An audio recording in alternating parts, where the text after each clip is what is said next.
Salut tout le monde, j'espère que vous allez bien, je suis trop contente de vous retrouver aujourd'hui dans une nouvelle vidéo pour vous faire un tag. J'avais trop envie de vous faire un tag, ça faisait super longtemps que je vous en avais pas fait un.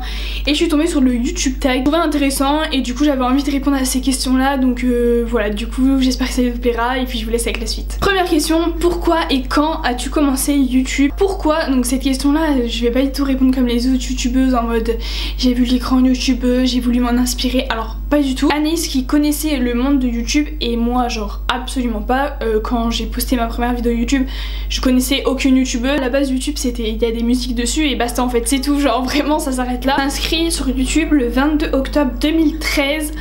Donc autant dire que ça fait beaucoup d'années. Pourquoi je continue aujourd'hui? Parce que quand je suis arrivée sur YouTube, je savais pas que j'allais continuer, je savais pas que j'allais avoir un rythme régulier, je savais pas que j'allais faire des vidéos toute seule.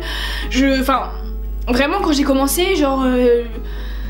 on publiait une vidéo comme ça qu'on avait faite et on s'attendait pas à ce qu'il y ait autre chose après. Les raisons pour lesquelles je suis sur YouTube aujourd'hui, de 1 parce que c'est vraiment quelque chose que j'aime faire, tourner, monter des vidéos, surtout après avoir vos retours, vous parler en commentaire, etc. J'aime beaucoup. La deuxième raison pour laquelle je suis sur YouTube, mais qui reste vraiment les grosses raisons pour lesquelles je suis sur YouTube, c'est vraiment parce que c'est vraiment pour vous divertir en fait. Regarder des vidéos YouTube c'est un peu comme regarder une série, regarder un film, ça fait un peu une pause dans la journée, sauf que c'est beaucoup plus court en fait. C'est vraiment ça qui me plaît, c'est de pouvoir vous faire cette petite pause dans la journée où vous allez vraiment complètement déconnecter des cours, du travail, des cours je pense surtout. La première vidéo que tu as postée, ça doit être un What's on my mouth, je sais plus si ça s'appelle comme ça, mais en gros vous savez c'est le truc où vous avez les yeux bandés, vous mangez un truc et vous savez pas ce que c'est.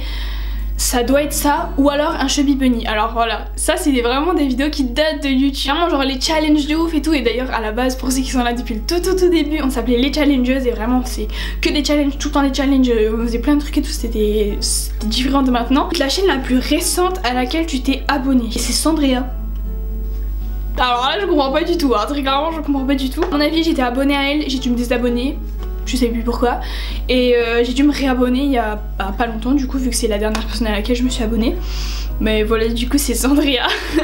La meuf est super connue quoi, on pouvait s'attendre à une petite chaîne que personne connaît, mais bon bah c'est comme ça. Quelle est ta vidéo la plus populaire et à ton avis pourquoi c'est celle-là en particulier? La vidéo qui a été plus vue et qui est encore en ligne, c'est la playlist avec Emily. Bisous à toi si tu passes par là. Et alors pourquoi c'est la plus vue? Alors déjà premièrement c'est une playlist. Il faut savoir que les playlists c'est genre les vidéos qui marche le plus. Combien de vidéos as-tu en privé ou en non répertorié? Alors aucune, voilà, vraiment aucune. De quel youtubeur tu ne rates aucune vidéo en ce moment? Oria et Marine LB, je rate aucune de leurs vidéos, je les regarde toutes, vraiment toutes. Avec qui aimerais-tu le plus collaborer sur YouTube? Alors du coup bah, ça revient un petit peu au même. Du coup Oria et Marine LB, franchement j'aimerais trop. Et voilà, bon malheureusement elles connaissent pas mon existence, donc on va arrêter de rêver quoi. Si toutes tes vidéos se suppriment sauf une, laquelle voudrais-tu sauver? Ce serait une vidéo avec Anaïs c'est sûr, parce que des vidéos de moi, enfin je les regarde de montage mais après je les regarde plus. Mais et je saurais pas quoi vous dire. Alors là je sais pas du tout. Quelle est la meilleure chose qui ressort de ton aventure YouTube? La première chose qui me vient en tête c'est vraiment le fait que YouTube ça m'a beaucoup appris à m'exprimer à l'oral. Mais genre vraiment. Après il y a peut-être aussi le fait que j'ai commencé YouTube en 2013, j'étais petite, maintenant je suis plus grande donc forcément je suis peut-être un petit peu plus à l'aise à l'oral etc, c'est peut-être normal. Mais je pense que sans YouTube je serais encore super timide, forcément je suis encore timide etc, mais beaucoup moins. Avant je parlais super bas aussi, je sais que dans mes vidéos vous me disiez tout le temps parle plus fort parce qu'on t'entend pas en fait clairement.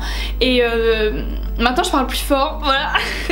C'est peut-être un petit peu bizarre mais avant je parlais vraiment super doucement. Les gens ils font ce qu'ils veulent, je les juge pas en fait. Je sais pas si vous voyez ce que je veux dire, que YouTube m'a appris parce que j'ai vu plein de gens qui m'ont jugé parce que je fais des vidéos etc. Ça m'a appris à moi vraiment d'accepter ce que les gens ils font, enfin les gens ils font ce qu'ils veulent tant que ça leur plaît. Quel est le meilleur conseil que tu puisses donner à un youtubeur? Alors c'est vrai que maintenant les gens ils se lancent souvent sur YouTube pour l'argent, ça c'est un truc qu'on répète beaucoup. Moi je me suis pas du tout lancée sur YouTube pour l'argent, comme vous l'avez entendu au début de vidéo, je connaissais pas le monde de YouTube et je pense que quand j'ai démarré sur YouTube, il n'y avait pas beaucoup de youtubeurs qui étaient monétisés, pas beaucoup de youtubeurs qui avaient 1 million d'abonnés. Tous les youtubeurs connus ont 1 million d'abonnés, genre avant, moi j'ai connu Angel Phoenix, elle avait pas 1 million d'abonnés, même pas 500 000 abonnés, enfin genre c'était... Vraiment quand Angel Phoenix elle a eu 1 million d'abonnés, on était tous en mode chou, qu'on avait l'impression que toute la planète était abonnée à elle, tu vois.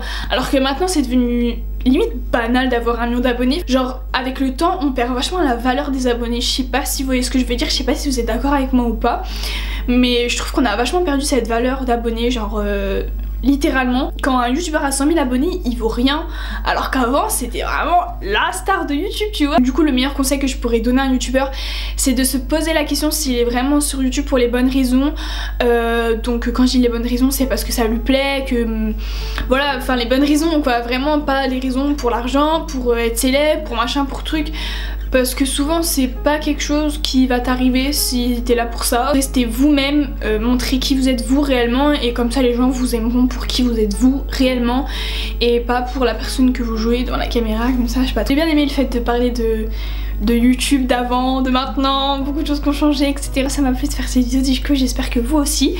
Et donc en attendant une prochaine vidéo, je vous fais plein de gros bisous et puis je vous dis à bientôt. Bye.